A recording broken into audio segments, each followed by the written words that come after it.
Welcome to CNN10 on this 10-10-2018. I hope your day's a 10 out of 10 so far.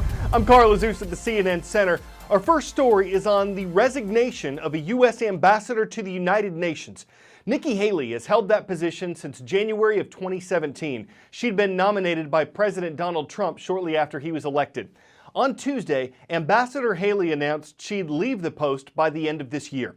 Several reports said the news came as a surprise to some members of the Trump administration. Whoever works as ambassador represents America's interest to the United Nations. And there's a lot going on right now between the U.S. and other UN members like Iran, North Korea, and Russia.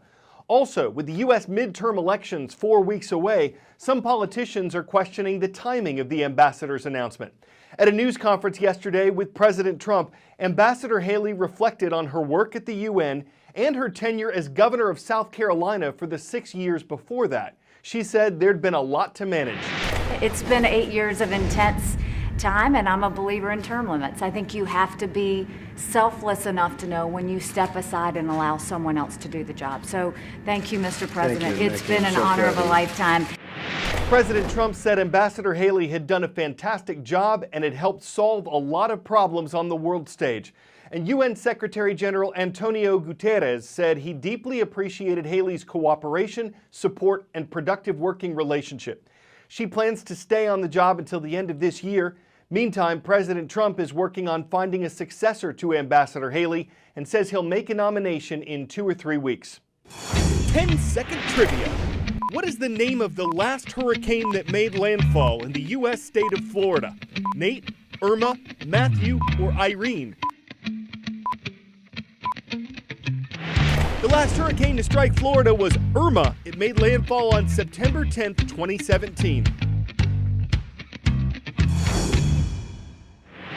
More than a year later, another powerful storm is approaching the Sunshine State. Hurricane Michael is forecast to be the most destructive storm to hit the Florida Panhandle in decades. This storm will be life-threatening and extremely dangerous. We're expecting 4 to 8 inches of rain, and some areas might see 12 inches of rain. The storm will bring torrential rain to most of the Panhandle and Big Bend, which means flooding will be a major issue. With landfall expected Wednesday, President Trump issued an emergency declaration for Florida. It gives FEMA, the Federal Emergency Management Agency, the authority to do whatever it needs to do to save lives, protect property, and help those affected by the hurricane. In the Gulf of Mexico last night, Hurricane Michael was a Category 3 storm with maximum sustained winds of 120 miles per hour. Forecasters had warned it would strengthen. We don't know yet how strong it'll be at landfall. But hurricane warnings stretched across more than 300 miles of U.S. coastline, covering Florida's panhandle from the Alabama border to the Suwannee River. Even before Michael was this strong, it was deadly.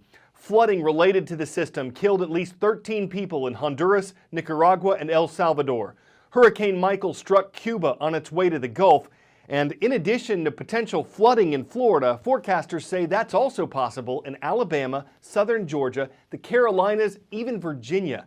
Damaging winds are a threat. Forecasters say the storm could spawn tornadoes as it moves inland. And one major concern for coastal areas, the storm surge. A storm surge is not typically one big wave, but rather a bulge of water, a series of waves being pushed toward the shore by the winds. And as they ride up onto the land, they can do tremendous damage. Look at what a storm surge of 2 or 3 feet would look like on a house like this. That's more than enough to damage cars, to really hurt the house. But when you talk about 9 feet or more, as we are in some places here, then you have enough water to erode the foundation, to batter the top of the house, and homes are really not meant to withstand such things. Bear in mind, a cube of water, just 4 feet on all sides, a cube this size weighs as much as an automobile. That's a tremendous amount of potential damage coming ashore. Up next, diet and exercise, or at least exercise. We all need it, we don't all get it. There are guidelines for how much we should exercise. The U.S. Department of Health and Human Services says if we're doing moderate aerobic exercise, so think walking, swimming, or dancing, we should do at least 2.5 hours of it per week. If we're doing vigorous exercise, like jogging, swimming laps, or mountain biking, we'll need at least an hour and 15 minutes a week, and that should all be spread out across the week. The government also recommends strength training at least twice a week and working all major muscle groups when we do.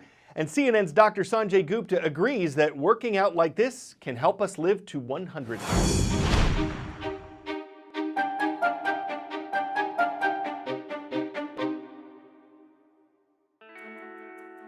I think the health benefits of exercise are too numerous to probably even say in a little session like this. You know it can reduce your risk of certain diseases. You know it can improve your muscle mass.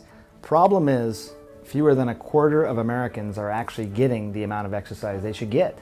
A lot of people have started turning to more extreme exercise or high-intensity interval training.